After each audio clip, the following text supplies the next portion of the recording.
Hello everyone, মই ৰিমলি আৰু মোৰ কিচেনলৈ আপোনালোক সকলোকে স্বাগতম জনাইছো। আজি এটা চিকেন গ্ৰেভি ৰেচিপি লৈ আহিছো।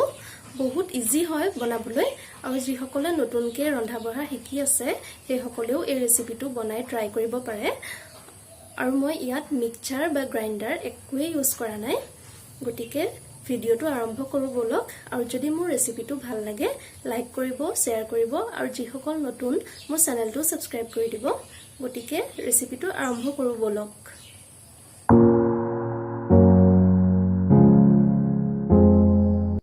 ইয়াৰ বাবে মই আধা কেজি চিকেন লৈছো আৰু নিমখ, হালধি আৰু অকমান নেমু টেঙা ৰস দি মেৰিনেট কৰি লৈছো।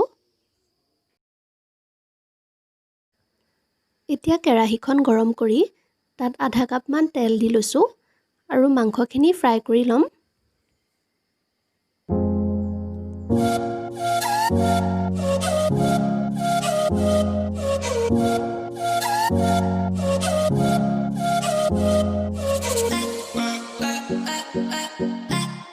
10 মিনিট মানৰ বাবে এইদৰে ফ্ৰাই কৰি লৈছো মই ব্ৰাউনিছ কালাৰ এটা আহি যোৱালৈকে।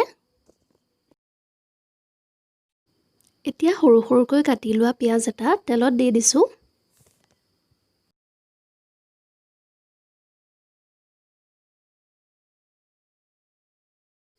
দুটা তেজপাত দিছো।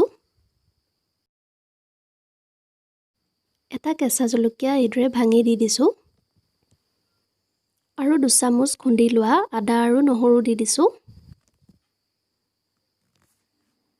আৰু ভালদৰে গুটেইখিনি ভাজি লম কেঁচা গোন্ধটো যোৱালৈকে। আধা চামুচ হালধি দি দিছো। আৰু এটা কাটি ৰখা বিলাহীও দি দিছো। আৰু বিলাহীখিনি গলি যোৱালৈকে ভাজি থাকিম। এতিয়া এটা বাউলত 1 চামুচ জিৰা পাউডাৰ লৈছো, 1 চামুচ ধনিয়া পাউডাৰ, আধা চামুচ মিট মছলা পাউডাৰ আৰু অকমান জালুকৰ গুৰি লৈছো। আৰু এতিয়া গুটেইখিনি 2 চামুচ পানী দি মিক্স কৰি লম।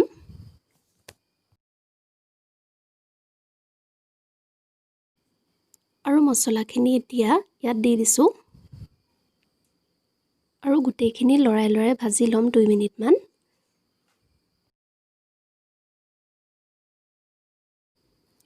ইয়াত এতিয়া ফ্ৰাই কৰি ৰখা মাংসখিনি দি দিছো। আৰু গুটেইখিনি মিক্স কৰি লম।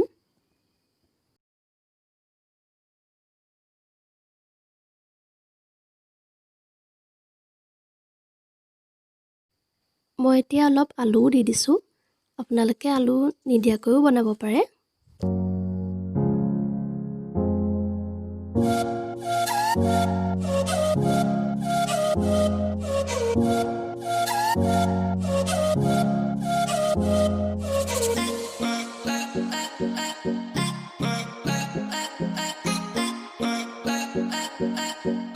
অকমান কাটি ৰখা পিয়াজ ইয়াত দি দিছো কেঁচাকে।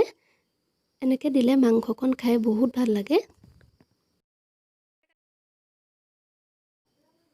এতিয়া আমাৰ মাংস ভজা প্ৰচেছটো হৈ গ'ল আৰু এইদৰে তেল ওলোৱাৰ পিছত আধা কাপ পানী যোগ কৰি দিছো।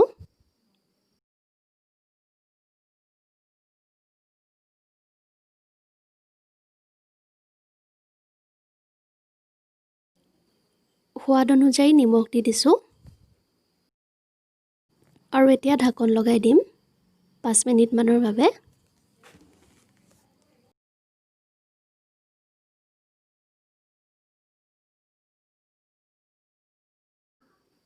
এয়া আমাৰ মাংস ধুনীয়াকৈ সিজি গ'ল আৰু গ্ৰেভিখনো ডাঠ হৈ গ'ল। আধা চামুচ গৰম মছলা পাউডাৰ দি দিছো।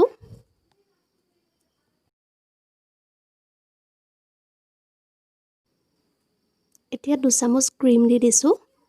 এইটো অপচনেল হয়, কিন্তু থাকিলে দিবই, কাৰণ ক্ৰীম দিলে মাংসখিনিৰ কালাৰটো বহুত ধুনীয়া হৈ যায় আৰু খাবলৈও বহুত ভাল লাগে। আমাৰ মাংস ৰেডিয়ে হৈ গ'ল আৰু এতিয়া অকমান মান ধনিয়া পাত দি দিছো। আপোনালোকে ইটো ধনিয়াও দিব পাৰে। এয়া চাওক আমাৰ মাংস ৰেডি।